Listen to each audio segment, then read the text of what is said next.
Ya, kita akan membahas tentang bagaimana menggunakan sepasang dumbbell kita bisa melatih seluruh tubuh kita.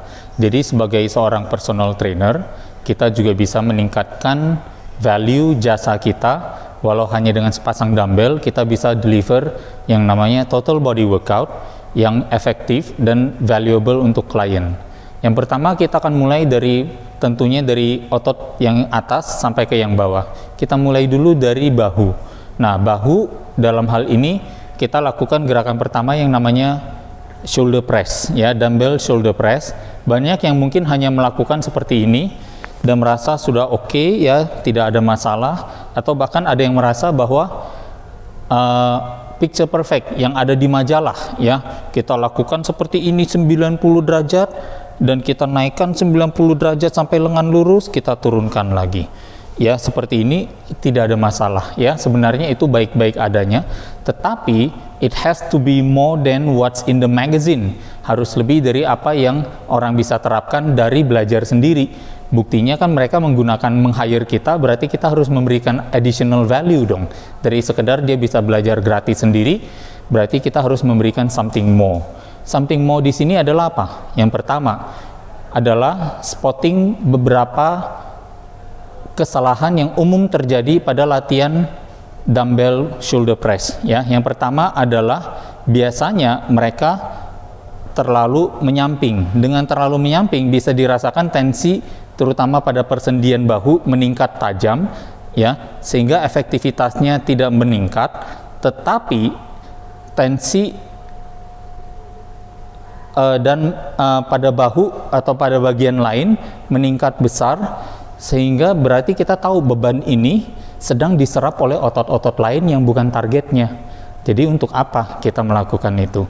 Nah, ada titik di mana kita perlu membawa lengan kita sedikit lagi ke depan sampai kita merasakan, nah, ada titik di mana you feel free, ya, you feel ada satu kebebasan di situ dari tensi yang tidak perlu itu. Nah, disitulah titik kita menempatkan siku kita. Dan yang kedua adalah kecenderungan orang melakukan dengan forearms yang miring. Jadi yang perlu dilakukan perbaiki adalah meluruskan forearm agar tegak lurus. Alasan mengapa saya menghadap ke samping adalah memberikan satu vantage point kepada teman-teman sebagai trainer. Disitulah kalian harus berdiri untuk melihat, ya. Jadi sebagai trainer kalian perlu untuk ke samping, bukan melihat dari depan saja, tapi ke samping juga. Dan di samping supaya bisa melihat apakah posisi forearmnya seperti ini atau seperti ini. Nah, untuk posisi berdiri, menempatkan forearm lurus, tegak lurus, lebih sulit. Maka bisa menjadi alternatif juga, dan tidak ada salahnya untuk menempatkan klien pada bench yang cukup incline, ya, sehingga mereka posisinya bisa lebih rebah. Maka kecenderungan untuk lurus itu atau untuk condong ke depan akhirnya terganti menjadi forearm yang lurus. Paham ya maksudnya? Saya akan beri contoh dengan tanpa beban dulu. Kalau misalnya tanpa beban, biasanya kita kalau berdiri maunya begini. Bayangkan saya rebahkan dan akhirnya jadi tegak lurus, hanya karena saya merebahkan badan saya ke belakang. Nah, itulah gunanya incline bench untuk membuat kita forearm kita masuk dalam posisi tegak lurus. Mengapa forearm masuk dalam posisi tegak lurus penting? Nah, ini berhubungan dengan apa yang menjadi tugas dari bahu depan kita. Bahu depan kita adalah target yang kita ingin berikan tekanan maksimum. Dan forearms yang tegak lurus mentransfer beban dari atas dengan lebih direct kepada bahu kita, ya. Jadi satu, efektivitas kita tingkatkan, ya. Yang kedua, kita bisa rebahkan supaya forearmnya tetap tegak lurus, atau kalau kita mampu dengan posisi berdiri forearm tegak lurus juga boleh, ya. Instruksi apa yang kita berikan kepada klien agar forearmnya tegak lurus? Kita bisa bilang forearm tegak lurus, kita juga bisa bilang bahkan apa? Berikan visual bahwa kepalanya atau genggamannya perlu rebah ke belakang, jangan condong ke depan. Jangan condong jatuh ke depan, rebahkan sedikit ke belakang. Dengan dia merebahkan sedikit ke belakang, maka dia akan mendapatkan titik tengah garis vertikal itu. Ya, legakan belikat kita dari tension. Sekarang kita genggam, kemudian kita tegakkan forearms. Pointer efektivitas nomor 2, pointer efektivitas nomor 3 adalah melemaskan genggaman. Dengan melemaskan genggaman, kita merasakan bahwa si besi ini menghunjam ke bantalan telapak, maka tekanan pada otot bahu akan terasa lebih direct daripada kita menggenggam. Dengan kita menggenggam, kita sudah menyerap sebagian besar berat beban itu di forearms. Jadi somehow tekanan di bahu menjadi jauh lebih berkurang. Ini bisa teman-teman rasakan sendiri. Genggaman lemas, ini sekarang saya tanpa beban aja, lemas genggaman, ya. Dan saya hanya mengayunkan siku saya dengan forearms yang tegak lurus sambil saya pegang. Tekanannya besar sekali. Begitu saya kencangkan dan saya ayunkan lagi, level kontraksinya sudah jauh lebih berkurang. Nah, ini yang teman-teman bisa pelajari ya, dengan mempraktekkan pada diri sendiri dulu, baru bisa diberikan kepada klien. Karena sekali lagi, menjadi seorang personal trainer itu, you cannot give what you don't have. Kamu tidak bisa memberi apabila kamu tidak memiliki pengetahuan itu dan pengalaman itu. Kita dibayar ekstra dengan harga yang cukup tinggi untuk memberikan sesuatu yang mereka tidak miliki, yang kita miliki, ya, intinya seperti itu. Terus yang keempat, setelah tadi melemaskan genggaman, apalagi yang bisa kita lakukan? Yang kita lakukan adalah membawa kedua telapak kita sedikit menghadap ke depan, ya. Tidak harus sampai full frontal seperti ini. Kita cukup melihat di mana sudut anterior deltoids kita, disitulah sudut telapak tangan kita berada, ya, sudut ininya. Sudut telapak tangan dengan sudut otot kita di bahu depan sama. Next, untuk kita tingkatkan lagi adalah dengan membawa bagian sisi knuckle, buku jari jempol kita sedikit lebih rendah. Jadi terjemahannya adalah 1, ya, 2, ditegakkan, kita lemaskan belikat, kita tegakkan forearms, kita ayun yang ketiga, ya, kita ayun, kita rasakan di genggaman, beban di genggaman. Yang keempat adalah posisi hadap kepalanya sama dengan bahu. Yang kelima adalah dengan membawa si jempol lebih masuk ke dalam. Jadi saya akan coba praktekkan sekarang dengan beban.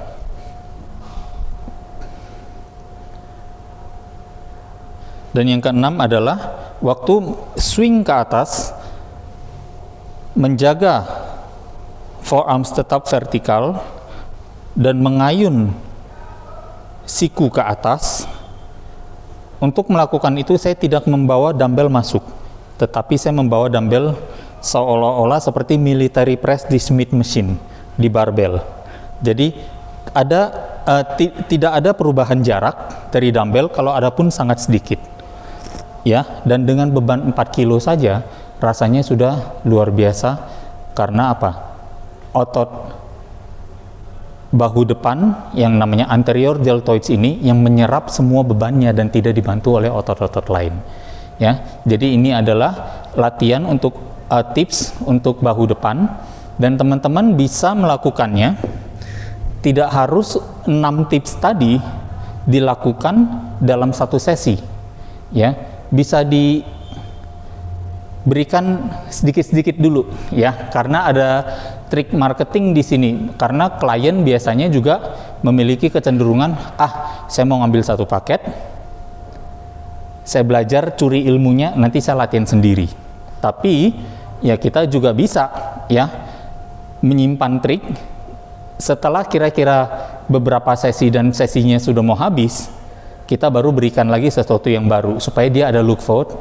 Ternyata ada hal baru nih, saya nggak bisa untuk melanjutkan sendiri, saya akan terus memakainya karena dia memiliki pengetahuan yang memang jauh lebih banyak daripada saya. Nah, jadi hal-hal seperti itu, ya. Next, adalah kita ke bahu samping, ya, deltoid samping. Kebanyakan dari kita, ya, kecenderungan melakukannya hanya berusaha picture perfect, seolah-olah berdiri tegak, lalu kita lencangkan ke samping, ya, atau bahkan tinggi sekali, atau bahkan ada yang bahkan menggunakan sedikit hentakan dari lantai untuk, ya, seperti ini, ya. Ada kesalahan nggak? Saya rasa bukan soal salahnya, tapi lebih kepada sebenarnya setiap gerakan pasti ada otot yang menggerakkan. Selalu pertanyaannya dikembalikan lagi, apakah otot yang menggerakkan itu atau otot yang mengerahkan tenaga terbesar adalah otot target kita? Karena itu yang kadang tidak didapatkan saat melakukan gerakan latihan bebannya, karena kecenderungan tubuh kita juga adalah untuk mau melakukan segala sesuatu mencari gampangnya, ya. Makanya ada hentakan, ada ayunan dan lain sebagainya. Nah, kita akan mengoreksinya dan membawa klien kita an added depth, ya, tambahan daging, ya, dalam latihan. Kira-kira seperti itu. Contoh yang pertama adalah kita perbaiki dulu posisi lengan. Posisi lengan, kalau kita bayangkan ini bidang lurus badan saya, ya, lengan itu kalau bisa sepenuhnya ada di depan badan. Ada di depan badan. Nah, tapi lurus. Nggak begini. Di sini. Arahnya dapat dari mana? Bayangkan aja kembali lagi, ya, bayangkan belikat kita. Kalau saya berdiri seperti ini, bayangkan belikat saya ada di angle, ada di sudut seperti ini. Dan di sanalah lengan saya ngikut. Karena tulang lengan ini yang namanya humerus bone, ya, tulang humerus, dia bermuaranya ada di tulang belikat, rumahnya tulang belikat, ya. Maka kita naikkan seluruh lengan. Tahap pertama. Tahap kedua adalah memperbaiki range of motion. Alih-alih kita sampai 90 derajat dari tubuh atau sejajar dengan lantai, kita turunkan sedikit, ya. Efektivitasnya mungkin turun sedikit, tapi safety-nya meningkat banyak, risiko cederanya turun banyak, ya. Yang kita lakukan adalah menurunkan. Apa bahasanya kalau kita bisa beritahukan kepada klien? Kalau di saya bahasanya, anggaplah ini 100, sejajar dengan lantai adalah 100, turunkan ke 70. Itu adalah titik tertingginya. Jadi kalau kita bayangkan ini lengan rapat ke tubuh adalah 0, sejajar lantai adalah 100, maka kita geraknya, range of motion untuk side lateral deltoids dengan dumbbell adalah di kira-kira 30 sampai ke 70.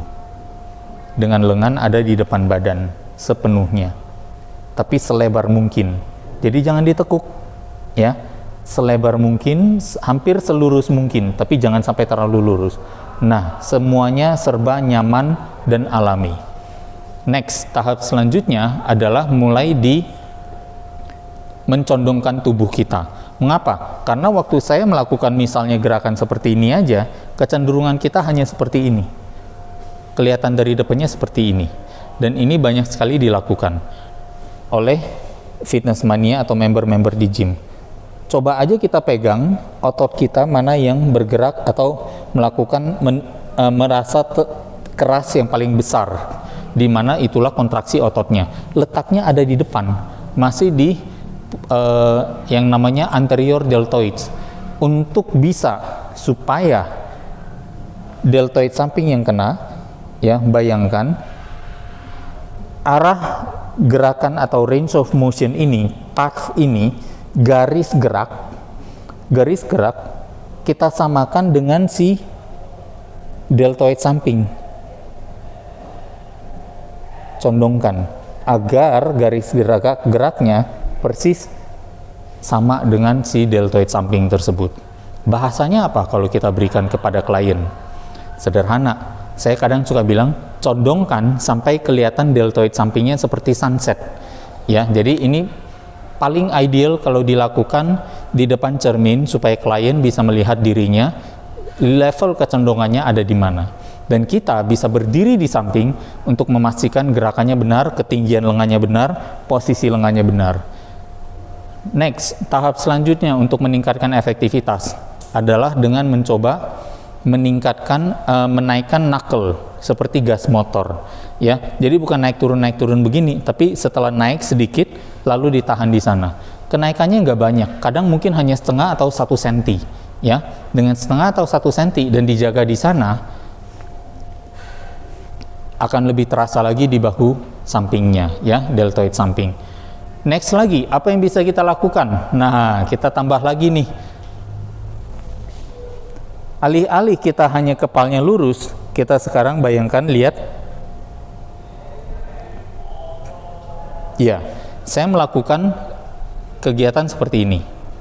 Ya, jadi kepala saya seolah-olah saya hadapkan ke depan. Condong ke depan, lengan seluruhnya ada di depan, 30 sampai 70. Ya, knuckle-nya naik dan kepalanya menghadap agak ke depan. Melakukan ini semua menjadi satu, deltoid samping kita akan meningkat dengan maksimal. Terus kita berikan lagi emphasis pada apa? Pada instruksi kita untuk mendapatkan negatifnya, karena kebanyakan dari kita pintar di naiknya, turunnya kita lepas. Turunnya adalah kerugian apabila kita tidak menjaga tensi otot tetap ada di tensi beban tetap ada di otot yang dilatih. Jadi bahasa saya adalah rasakan di puncak, tahan dulu sebentar seolah-olah mendownload file sampai 100%. Setelah dapatkan rasa 100% di bahu, baru turun dan kurangi sampai lebih kurang 40%, cungkil naik lagi. Sampai 40%, cungkil naik lagi, 100 ke 40, 40 ke 100, 100 ke 40, 40 ke 100, ya. Dan dengan memberikan guidance kata-kata seperti itu, member atau klien tidak ada pilihan lain kecuali berusaha mewujudkannya. Nah, saya melihat bahwa drive atau kita mengendalikan niat gerak pada tubuh klien agar menjadi lebih efektif, memiliki nilai yang jauh lebih tinggi daripada berdiri di belakang dan membantu mereka mengayun-ngayun dengan meletakkan tangan kita di belakang, atau tangan kita di sikunya. Ya, jadi bisa dibandingkan kedua hal itu adalah praktek personal training yang sangat kontras. Yang satu, sorry to say, low effectiveness, ya, low safety, karena terkadang kita malah kecenderungan menariknya menjadi lebih tinggi lagi dan malah merisikukan terjadinya cubitan. Cubitan apa? Ada elemen organ empuk, ya, di bagian tulang di sini, ya, tulang kerah yang mendekati tulang kerah yang namanya bursa. Bursa ini adalah satu organ yang kenyal yang melindungi, yang sebenarnya membatasi kita untuk mengangkat bahu kita terlalu tinggi, ya. Biasanya ini ada risiko terjadinya impingement atau terjadinya pencubitan bursa itu oleh oleh kedua tulang, oleh kedua tulang akan mencubit si bursa, atau bahkan karena terjadinya kenaikan pada belikat, maka bursa yang ada di atas belikat ini atau yang ternyata bertemu dengan tulang lengan ini akan menekan ke atas yang ketahan oleh ujungnya tulang kerah.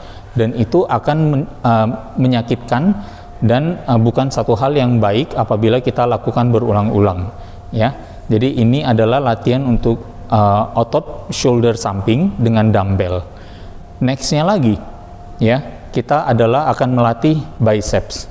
Biceps memiliki fungsi, kalau kita tahu biceps itu 2 kepala, fungsinya ada 2, ya. Yang satu adalah melakukan supinasi lengan. Jadi saya misalnya dari lengan seperti ini, ya, lengan saya begini deh, ya.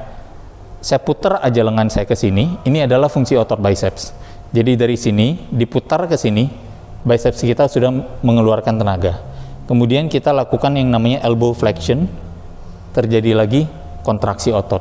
Tapi ini berarti kalau saya lihat dari samping, 1, 2. Jadi ada gerakan biceps yang misalnya melakukan seperti ini, boleh, atau melakukan supinasi dan langsung memberikan constant tension. Ya, ini juga sudah merupakan satu bentuk latihan biceps yang cukup maksimal. Nah, apa yang bisa kita lakukan untuk memperbaiki atau membuatnya lebih aman dan lebih efektif lagi? Faktor safety-nya ada di menjaga lower back kita. Salah satu cara adalah untuk melangkahkan kaki ke depan. Jadi kita tidak melakukannya dengan dua kaki saling di samping masing-masing ya.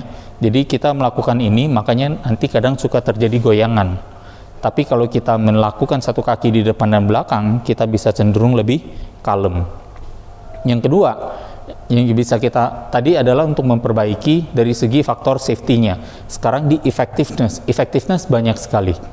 Yang pertama adalah menjaga siku tetap rapat pada rusuk. Ya, jadi the whole upper arms ini lengan bagian atas menempel pada rusuk, ya, sedikit di depan badan dan diparkir di sana.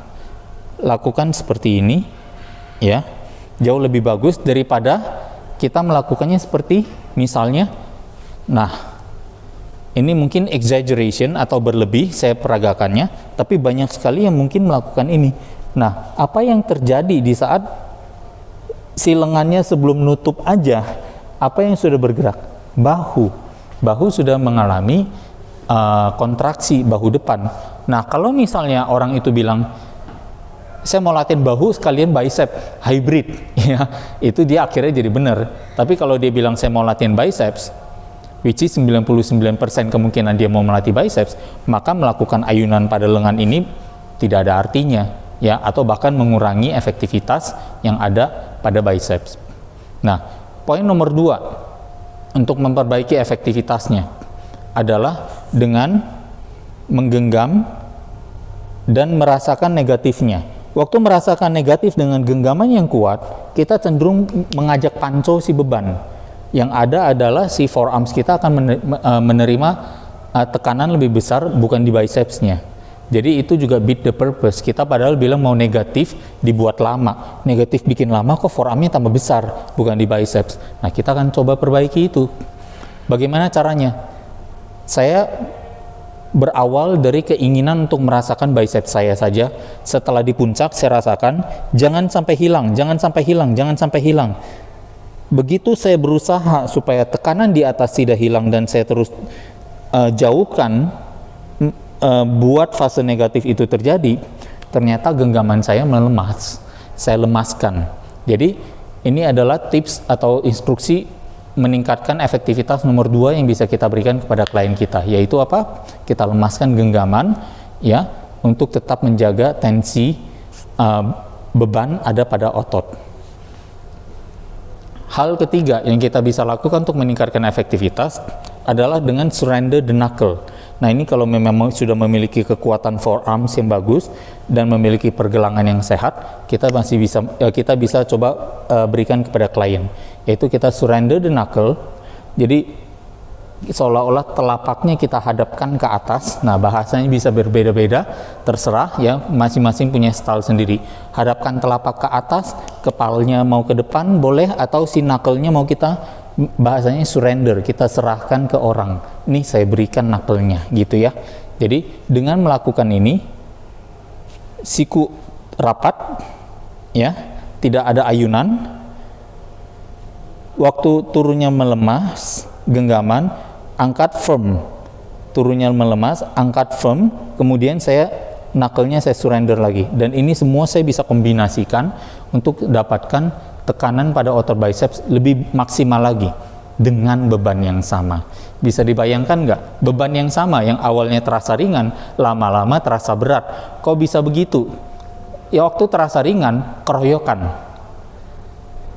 Waktu terasa berat, hanya satu otot yang melakukannya, yaitu si otot target itu otot biceps. Nah, the whole idea, semua praktek latihan beban yang diberikan dalam Rai Institute dengan basis muscle centric untuk meningkatkan yang namanya penebalan serabut otot yang namanya hipertrofi otot. Tujuannya adalah untuk ke sana, ya, untuk menebalkan serabut otot, meningkatkan kekuatan juga. Dan itu bisa kita raih dengan memberikan tekanan terbesar pada otot target, dan tekanan terbesar itu bukan hanya di fase positif tapi di negatifnya gitu ya. Dan itu yang akhirnya namanya time under tension, jumlah waktu di mana otot berada di bawah tekanan, yang berarti dalam satu set, kalau setnya bisa panjang mendekati 1 menit tapi dengan beban yang sangat berat, atau setidaknya menempatkan tekanan dari beban itu maksimal ke otot untuk satu jangka waktu periode yang baik, disitulah hipertrofi lebih mungkin terjadi dari latihan beban. Next, menggunakan prinsip ini kita latih untuk otot yang berikutnya, yaitu triceps. Dengan dumbbell, triceps bisa kita lakukan yaitu dengan yang namanya dumbbell extension overhead dumbbell extension. Nah, overhead dumbbell extension apabila dilakukan berdiri, ada kecenderungan lengan kita kurang tinggi ya. Dia akan memang, kita kan menjauhkan siku dari tubuh, menjauhkan seluruh lengan atas dari tubuh. Pembesaran siku ada di sini, pembesaran sudut, tapi tidak maksimal. Bagaimana supaya posisi ini bisa tegak lurus dan enak kita lakukan? Mengapa perlu tegak lurus? Karena dia menjadi poros, maka forearms kita, panjangnya forearms kita akan menjadi moment arm, atau menjadi panjangnya si medium atau medium pentransfer beban. Jadi semakin panjang biasa akan semakin berat. Nah, untuk bisa mendapatkannya kita perlu apa? Kalau kita begini, coba nih, nah saya incline-kan lagi sampai dia tegak di atas gitu ya. Jadi ini juga bisa menjadi satu safety point buat teman-teman, karena untuk membawanya Pak dengan posisi berdiri sampai dia tegak lurus juga, bahu sudah mengalami stres yang luar biasa gitu. Dan akhirnya apa? Safety-nya turun, efektivitasnya mungkin tidak seberapa meningkat atau bahkan masih sama. Jadi kalau misalnya risiko cedera naik, manfaatnya sama saja, buat apa? Kita harus berpikir bijak untuk menurunkan risiko itu. Dan caranya adalah dengan mungkin menempatkan klien di posisi incline bench. Nah, setelah di incline posisinya dan sudah bisa lurus, kembali lagi ya, di fase teori ya, atau di file video teori saya sudah menjelaskan tentang bahwa apabila siku triceps ya, siku atau lengan ada di samping dengan kepal menghadap, kontraksinya ada di lebih banyak ya, bukan hanya di, tapi lebih banyak ada di lateral. Tetapi apabila lengan sudah menjauh dari tubuh, medial dan long head yang akan lebih terasa atau menerima tekanan yang lebih besar daripada lateral. Dan untuk fungsi ini maka akan lebih bagus lagi, idealnya adalah kalau kita memegangnya seperti ini ya. Memegang netral boleh saja, tapi akan lebih baik apabila kita supinasi keluar ya. Kita supinasi keluar, jadi apa nih namanya? Invert, bukan supinate lagi ya. Pronate namanya ya. Kita pronate sedikit ke dalam. Jadi gerakannya akan menyerupai ini. Saya akan menggunakan dumbbell untuk mencontohkan. Satu, kita naikkan ya, kemudian kita, nah kalau misalnya mau dirasakan lebih aman begini nggak apa-apa. Kalau begini memang agak awkward, karena apa? Bahunya mungkin saya temukan menempati stres yang cukup tinggi. Supaya bahu tidak mendapat stres yang tinggi, kita cukup melakukan gerakan misalnya saling menghadap ya, atau sedikit keluar boleh.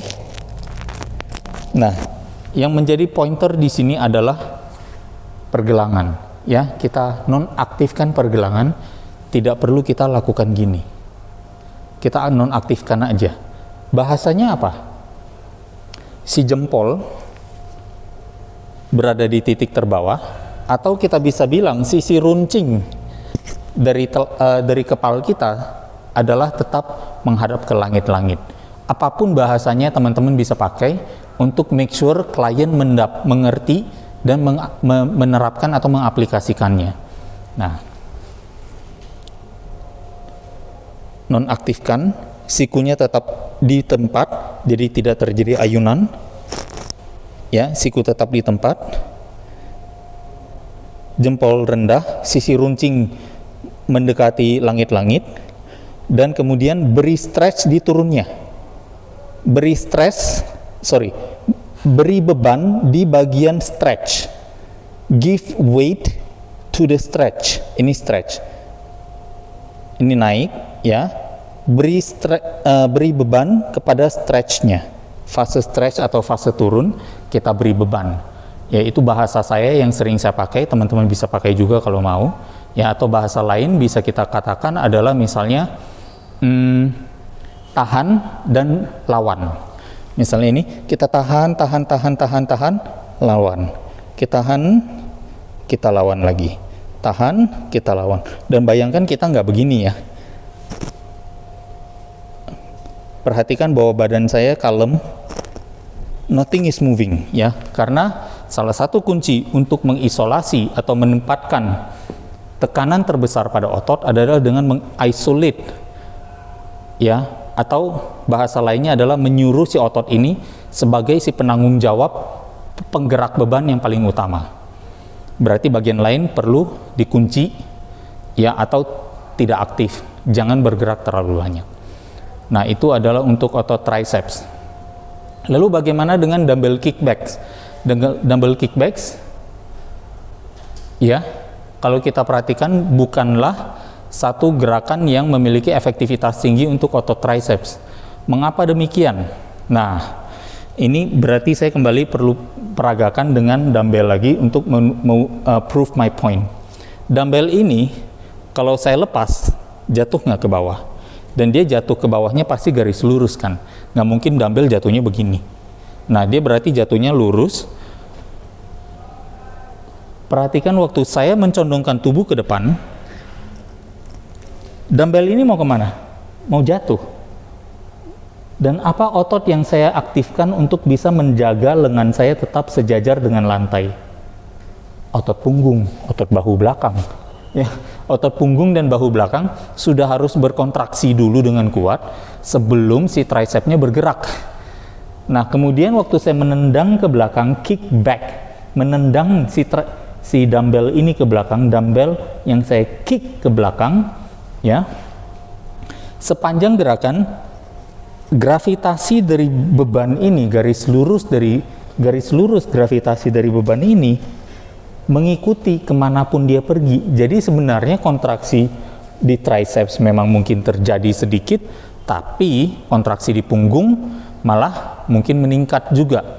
Jadi saya rasa ini bukan satu latihan yang baik ya untuk otot triceps. Hampir sama misalnya dengan gerakan-gerakan upright rows. Upright rows ada kena di pundak maupun di deltoid samping. Dua-duanya tidak bisa maksimal. Ini juga sama. Untuk otot punggung tidak maksimal, untuk otot tricep tidak maksimal. Jadi ibaratnya latihan yang tidak maksimal untuk dua-duanya, tapi kelihatan cukup melelahkan. Ya minimal kalau di tricep extension terutama, dumbbell kickback maksudnya, risikonya tidak besar, manfaatnya yang turun. Risiko rendah, manfaatnya rendah.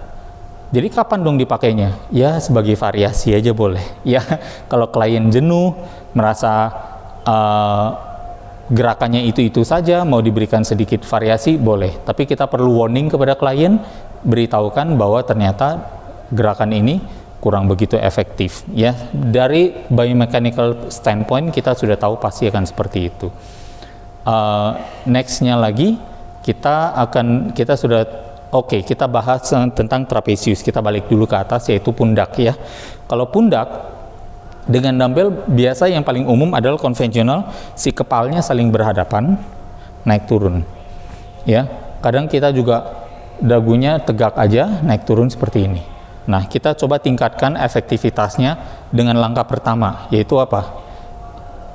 Masukkan dagu ya mendekati dada ya. Dengan menempelkan dagu saja, range of motion-nya meningkat. Coba contoh nih. Saya misalnya melakukan seperti ini.